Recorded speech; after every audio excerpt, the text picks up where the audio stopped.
Yo, not to sound ignorant or nothing like that, but I didn't even know we still had a most wanted list. We don't talk about it no more. There's no shows about it no more. We might need to do a show. I might need to get a couple of y'all together, man, and we bring back like the FBI's most wanted list show or something like that. This is the FBI's 10 most wanted explained. We're going to check out. For almost 75 years, the FBI's top 10 most wanted list has helped bring down some of the nation's most dangerous criminals. As for what makes the list special, it only features criminals that the FBI deems to be especially serious threats to society. And to get on it, you basically have to do something extremely messed up or have a very lengthy record of major crimes. The story behind the list goes that back in 1949, a reporter asked the FBI to list out the 10 toughest guys that they were trying to catch so they could ask the public for help. After obtaining the list, the reporter published the criminals' pictures on the front page of the Washington Daily News, and the rest is history. Since then, the FBI has been able to catch almost 500 wanted fugitives thanks to public tips. These are the current criminals on the list. Badish Kumar Shetanbai Patel. On April 12, 2015, a CCTV camera captured two Dunkin' Donuts employees, one male and one female, walking towards the shop's back room at around 9:30 p.m. before disappearing from view. A few seconds later, the man comes back into the camera's view, and it seems as if nothing out of the ordinary took place in the minute that went down between the two clips. A few minutes later, customers alerted the police when they didn't see any employees in the shop, and that's when the cops discovered something horrifying. Lying on the floor of the shop's back room was an Indian woman named Palak, lifeless, who had been pummeled to death by the man in the footage. That's why I be telling y'all, man, be careful. Bro, it could be anybody. And look at this situation. It's the person you work with. Didn't even know. At a donut shop. Come on, man. You don't even think to suspect something like this at a donut shop, bro. All you thinking about is the donuts. As it was later revealed, the man who took Palak's life was her husband, Badish Kumar. As the authorities later learned, the couple had been through a series of major arguments in the months leading up to that day. According to court documents, the two of their visas were about to expire in a few weeks. Palak wanted to go back to India, but Badish Kumar wanted to stay in the US, and it looks like he couldn't find a better way to communicate his frustration with the situation than to brutally take his wife's life. After the crime, Badish Kumar was last seen taking a taxi from a hotel in New Jersey to a train station in Newark, but what he did after that is really anyone's guess. To bring more attention to a suspect who might otherwise walk away scot-free, the FBI placed him on the most wanted list. As of today, there's a $250,000 reward to bring the suspect into custody, but almost 10 years after the crime, it looks like that won't happen anytime soon. Alejandro Rosales Castillo.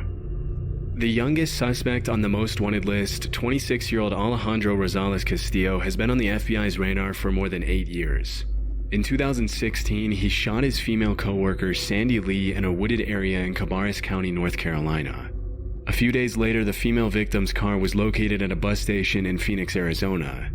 As the authorities later found out, there were multiple people involved in the case, with the main ones being the victim, a woman named Amia Feaster, and Alejandro himself, all of whom worked together at a restaurant in Charlotte. During the investigation, the cops learned that Sandy Lee and Alejandro had briefly dated, and after their breakup, Castillo started dating his other co-worker, Amia Feaster. According to court documents, Sandy Lee had apparently lent some money to Alejandro, and on August 9th of that year, he texted her to meet up with him at a Quick Trip located on Eastway Drive in Charlotte, claiming that he was going to pay her back. Disturbingly, that's when Castillo decided to rob her at gunpoint, take her life, and flee to Mexico. In an eerie clip of CCTV footage that was later released by the authorities, the suspect can be seen crossing the Mexican border through Nogales, Arizona, along with his girlfriend Amia. A couple of months later that same year, Amia turned herself into the authorities in Mexico and was charged with accessory after the fact of felony murder and larceny of a motor vehicle. Based on her testimony, she and Alejandro had been staying with the killer's cousin. At some point, Castillo had once again disappeared with no explanation, and that's when she decided to turn herself in.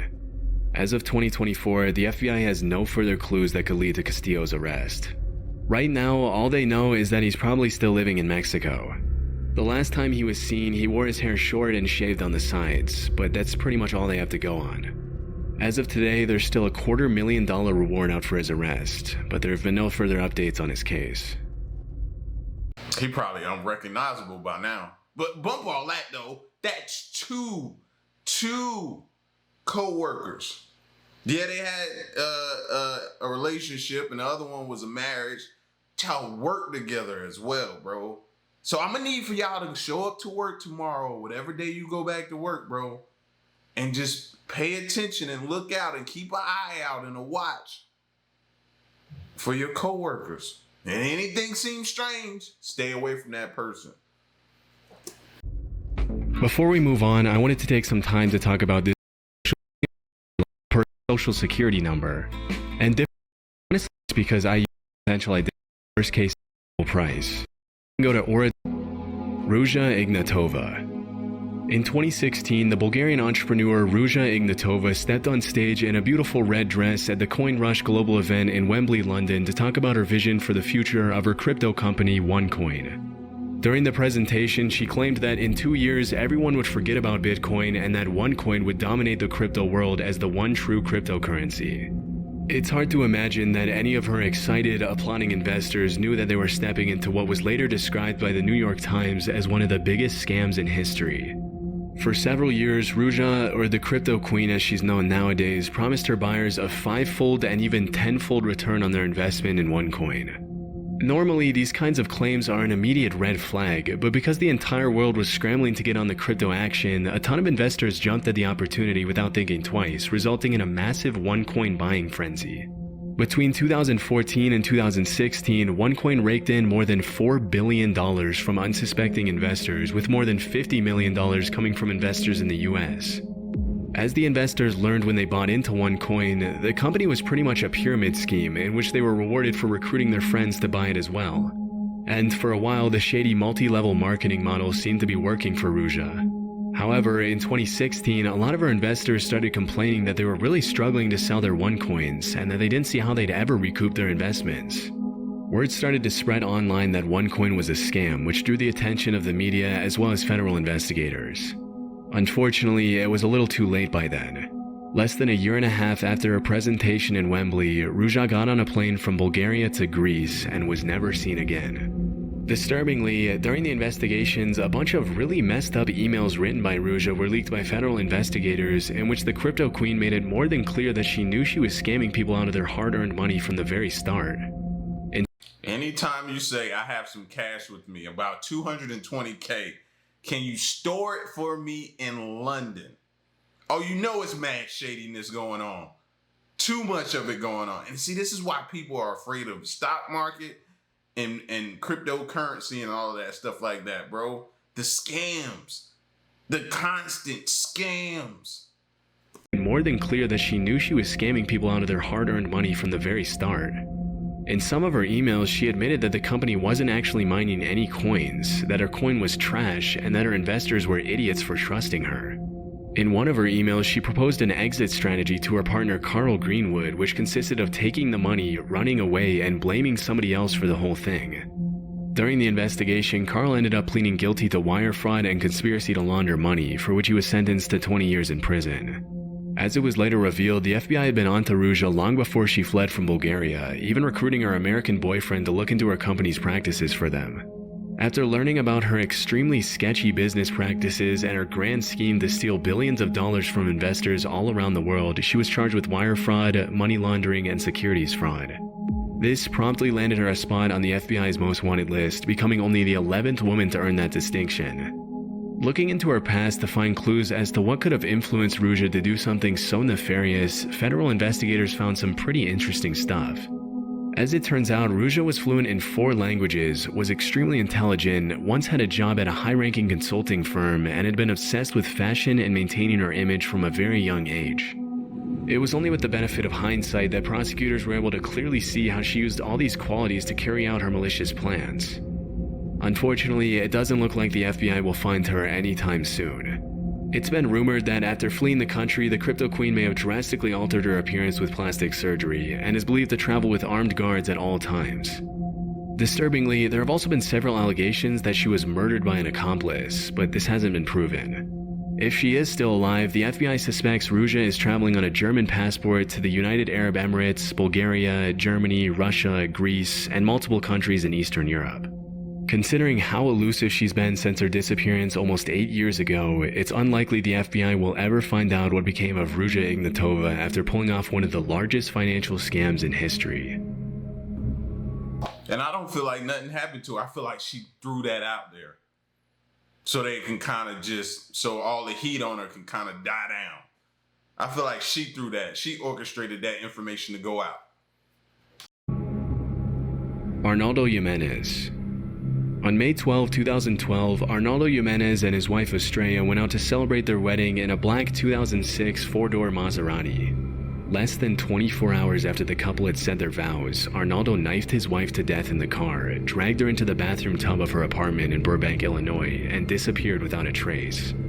When Estrella didn't come back to pick up her kids at school the next day, her family called the cops, who ended up finding Estrella's remains still in her wedding dress in her bathtub. Immediately, a nationwide search for Arnaldo was launched, but by that time the suspect was long gone. During the investigation, it was revealed that Yenz had reached out to a friend before fleeing and told him, "If anyone asks where I am, tell them I went to Mexico." Since then, the authorities have received multiple tips that Yenz may have fled to Durango or Tamaulipas, Mexico, where he's believed to be hiding out with family members. Initially, a $100,000 reward was issued for anyone with information that could lead to his arrest, but 4 years after he was placed on the most wanted list, the FBI increased the reward to $250,000. Burbank police have stated that in the past 12 years they've received hundreds of tips about Arnaldo's whereabouts, but none of them had led to anything significant. After the crime, investigators traced his phone and determined that he had traveled from Chicago to Tennessee, then to Arkansas, and from there to Hidalgo, Texas, very close to the Mexican border. They were unfortunately unable to determine where he went after that. Police have also revealed that the car in which Arnaldo carried out his heinous crime was never found. If the suspect is ever caught, he'll be spending the rest of his life in prison for first-degree murder and unlawful flight to avoid prosecution. But based on how things have played out since the last time he was seen, it's unlikely Arnaldo will ever pay for his atrocious crime. Vatel Innocent. As the leader of one of Haiti's largest and most violent criminal gangs, Craze Barry, Vatel Innocent, which do not let his name fool you, he is indeed not innocent, has terrorized the region for years, earning a spot on the FBI's most wanted list for his role in a string of brutal kidnappings and murders. In October 2021, he collaborated with the notorious 400 Mawozo gang to carry out the high-profile kidnapping of 17 Christian missionaries in Haiti. Disturbingly, 5 of the kidnapping victims were children, one as young as 8 months old.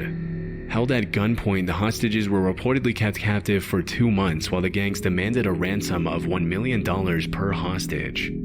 It was only after an anonymous donor paid an undisclosed sum to Craze Barry and 400 Mawozo that the missionaries were finally released. Based on court documents, Innocent and his crew ended up spending the ransom money on weapons. That same year, the Haitian president was assassinated, which caused Innocent's influence to grow exponentially in the chaos that engulfed the country. In the aftermath of the assassination, Craze Barry claimed new territories and expanded their ranks quicker than the cops could even keep track of. In 2023, Craze Barry boasted an estimated 600 members, many of whom were young children who were involuntarily recruited to serve Innocent's criminal organization. Almost exactly 1 year after the kidnapping of the Christian missionaries, Craze Barry kidnapped 2 U.S. citizens under Innocent's orders, Marie Odette Franklin and Jean Franklin. Unfortunately, one of the victims did not survive, while the other was held for a $300,000 ransom. Somehow, Innocent still managed to walk away scot-free. In April 2024, CNN released an interview where Innocent brazenly showed off his luxury home, which sticks out like a sore thumb in the extreme poverty surrounding him. Surrounded by gold-rimmed couches and chairs, Innocent explained to the reporter how he came to power. In the interview, he shamelessly blamed Haiti's corruption on the country's politicians, refusing to take any responsibility for his own actions. Interestingly, he also alleged that before becoming the leader of Craze Barry, he had once owned multiple legitimate businesses, including a hotel and a rental car company, but said his companies were destroyed by the government. According to multiple crime analysts, Innocent was once a political activist before he turned to violent crime to maximize his influence.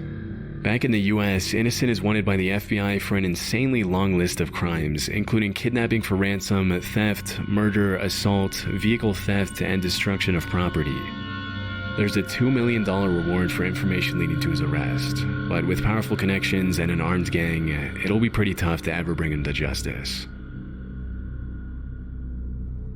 Omar Alexander Cardenas. In 2022, the FBI released 2 eerie before and after clips of a man walking into and then running away from a shopping mall area on August 15, 2019. The man seen in the video is 29-year-old Omar Alexander Cardenas, and let's just say that he didn't exactly go shopping in the time that elapsed between those 2 clips. After disappearing from the camera's view, Omar walked up to a man standing outside the Hair Icon barber shop at an outdoor shopping center and fired several rounds from his semi-automatic handgun at his head, killing him instantly. Immediately after committing the crime, Omar fled the scene a little after 4 p.m. as he can be seen in the eerie FBI footage. A suspected member of the Pierce Street gang in Los Angeles, and often going by the nickname Dollar, Omar is suspected to have fled to Mexico to seek refuge among his relatives. I know it had to be something. He had no mask on. He did it in broad daylight. He did it in a barbershop around a lot of people. He didn't care. It had to be something like gang related or something like that, bro, because he didn't care. It just don't look like it was thought out or nothing. He didn't even, well, he probably couldn't run fast, but he ain't try to run fast or none of that. In September 2021, a federal arrest warrant was issued for the suspect after he was charged with murder and unlawful flight to avoid prosecution, thanks to which he was pinned on the most wanted billboard. Even though he committed a brutal crime pretty much in broad daylight and didn't exactly shy away from the cameras after doing it, the cops seem to know surprisingly little about Omar. The only things they really know about him are that he's around 300 pounds, wears thick prescription glasses, has at least 1 tattoo, and is considered armed and dangerous.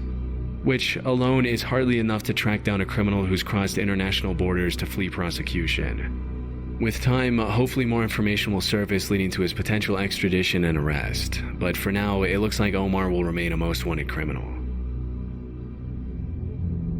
Ulan Adonai Archaga Cardas. Back in the 80s, a gang known as the Mara Salvatrucha was set up to protect Salvadorian immigrants from other gangs in the Los Angeles area. Fast forward a couple of decades, and the Mara, or the MS-13 for short, had become one of the most brutal and violent criminal organizations in the world. Nowadays, MS-13 has a strong presence in El Salvador, Guatemala, Honduras, Mexico, the US, Canada, and even Spain. They engage in all kinds of criminal activity, from drug trafficking, human trafficking, extortion, murder, and racketeering, often using extreme violence to maintain their influence and control.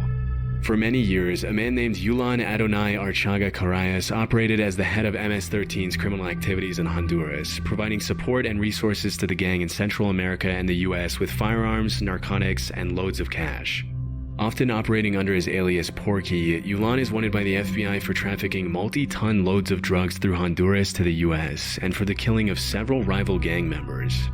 Among Porky's colorful criminal charges, you'll find everything from murder to racketeering conspiracy to drug importation to possession of machine guns. Even though he's only around 160 pounds, Ulan is considered one of the most powerful men in Honduras, as the MS-13 gang has had the country in a chokehold for years. The most shocking part of the story is that at one point, Porky had already been apprehended by the Honduran authorities and was even taken to a courthouse for a hearing on charges of murdering 2 Honduran prosecutors.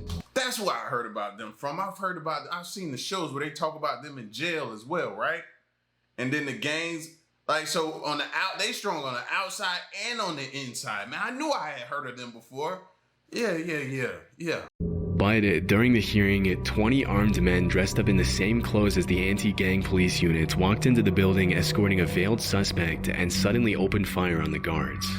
In just a few seconds, the men subdued the guards and safely escorted Porky out of the courthouse, killing 4 police officers in the process. For obvious reasons, Porky is considered armed and extremely dangerous. Due to the sheer nature of his crimes, the FBI is offering $5 million to anyone who can provide information leading to his arrest. One of the things that makes it extremely difficult to track a suspect like Porky down is that he's taken every possible measure to fly under the radar. Although he's believed to still be in Honduras, he and his security team use untraceable numbers from Israel and Poland, and he goes to extreme lengths to keep his whereabouts a secret when he contacts his family. Although the hunt for Porky is far from over, he's likely to remain one of the most elusive and dangerous fugitives on the FBI's most wanted list for years to come. Alexis Flores. One seemingly peaceful afternoon in July 2000, 5-year-old Ariana De Jesus was playing on the street in Philadelphia with her sister and friends when her mom went out for a quick trip to the store. When her mom came back, she started living every parent's worst nightmare. Ariana had been taken by a suspicious man. Immediately, her mother reported her missing, triggering a citywide search for the 5-year-old girl. In a desperate effort to bring more attention to the disappearance, Ariana's family and friends covered every neighborhood wall, light post, and stop sign with flyers and missing posters, but nobody had any clue what had happened to the little girl. Unfortunately, after a few weeks of searching, the cops found her unresponsive in the basement of an abandoned apartment building just a few blocks away from where she had been taken. Disturbingly, the authorities also found a t-shirt featuring a bold political logo at the crime scene, which they deduced belonged to the suspect. During the investigation, a man came forward stating that he was pretty certain the t-shirt had belonged to a guy he only knew as Carlos, a drifter he had once employed as a handyman. Unfortunately, despite the promising lead, the case went cold for several years, leaving Ariana's family devastated and confused. It wasn't until 2007 that the authorities were able to analyze the shirt again thanks to recent advances in DNA technology, and what they found changed the course of the investigation forever. The DNA in the shirt was a perfect match with that of a man named Alexis Flores, who had been arrested in Arizona in 2002 for shoplifting and in 2004 for forgery. Unfortunately, by the time his DNA was linked to the crime, he had already been deported to Honduras years earlier for other, less serious crimes. As the police would later find, finding Alexis Flores was going to be a lot more difficult than they initially thought. Throughout his colorful criminal career, Alexis had provided multiple fraudulent dates of birth and names. Despite his inclusion in the most wanted list, the only things the FBI really knows about him are that Alexis is around 5'4", 130 pounds, and has visible scars on his forehead and right cheek. Due to his crimes, he's obviously also considered armed and extremely dangerous. With a $250,000 reward on his head for the crimes of kidnapping and murder, you would think that someone would have come forward with information on this guy, but 24 years after the crime, Alexis has remained unfound. Wilver Vas Palomino. The National Liberation Army, or ELN, is a Marxist-Leninist guerrilla insurgency group in Colombia, often referred to as Colombia's last true insurgency and one of Latin America's most powerful criminal organizations. In the past few years, the ELN has expanded aggressively into Venezuela, thanks to which the National Liberation Army now has over 6,000 active members. Interestingly, for the first few decades after its foundation, the group mostly focused their efforts on kidnapping, extortion, and attacking oil infrastructure. But over time, the ELN stopped shying away from drug trafficking and became deeply involved in the international drug trade, earning them the attention of the FBI. In 2023, Wilver Vas Palomino became the 530th addition to the FBI's most wanted list on multiple serious charges ranging from narco-terrorism to murder to drug trafficking. Often running under the alias The Hog, Palomino is a high-ranking member of the National Liberation Army who's been involved in a 20-year conspiracy to distribute drugs from Colombia to the US, thanks to which a warrant for his arrest was issued back in 2020. Wilver has also been accused of murdering multiple human rights advocates in Venezuela and the Catatumbo region in Colombia between 2017 and 2019. Due to his high rank and his responsibility in flooding the streets of Houston and other major U.S. cities with drugs, the United States Department of State's Narcotics Rewards Program is offering a reward of up to $5 million for information leading to Palomino's arrest. As of today, it's a complete mystery where this guy is, but considering the ELN oversees the production of over 200 tons of drugs which are later distributed worldwide, obviously including the US, it makes sense why he was put on the list. Let me ask y'all a question. $5 million. You turning your family member in? Huh? I know a lot of y'all ain't even let me finish asking the question. You was already like, yep, he going to jail. She going to jail. Yeah. They can be mad at me. They going to jail. $5 million. Now, the high price tags let you also know how dangerous they are. So keep that in mind. But I know most people don't even care. That's $5 million. Donald Eugene Fields II. Since 2022, Donald Eugene Fields has been wanted by the FBI for the alleged trafficking of at least one child in Missouri between 2013 and 2017. According to the authorities, Fields took a 14-year-old girl and offered her to his friend Ted Sartori Jr. in exchange for cash, cars, motorcycles, vacations, and Christmas presents. Last known to live in Franklin County, Missouri, Fields has apparently been moving around the country since 2022, working sporadic jobs as a tree trimmer and independently selling used cars in an effort to fly under the radar. Based on court documents, it's believed that Donald probably took more than one victim, and that he might be hiding out with his girlfriend Jennifer Isgriggs, who is also wanted on a felony warrant for failure to provide child support. Since 2022, the cops have received multiple tips indicating that Fields spent some time in the Tampa area, and as soon as they heard that, they started running Facebook ads with his face on a most wanted poster to ask for the public's assistance in locating him. Unfortunately, it's likely that by then Fields had already fled to Stover, Missouri. The FBI has also placed large billboards with Fields' face in cities where he's known to travel, but so far it seems like he's managed to stay a step ahead of the cops. Earlier in 2024, Sartori, Fields' partner in crime, pleaded guilty to his charges and will face up to 30 years in prison. He'll also likely have to pay $25,000 in restitution to his victim. Based on court documents, he'll be officially sentenced in early November 2024. As per the FBI's description of the suspect, Fields has multiple scars on his body as well as a tribal print tattoo on his right shoulder. With such a big effort being made by the FBI to make this guy's face known, hopefully someday he'll be recognized by someone and promptly turned into the authorities. But for now, the cops have urged the public to consider him armed and dangerous.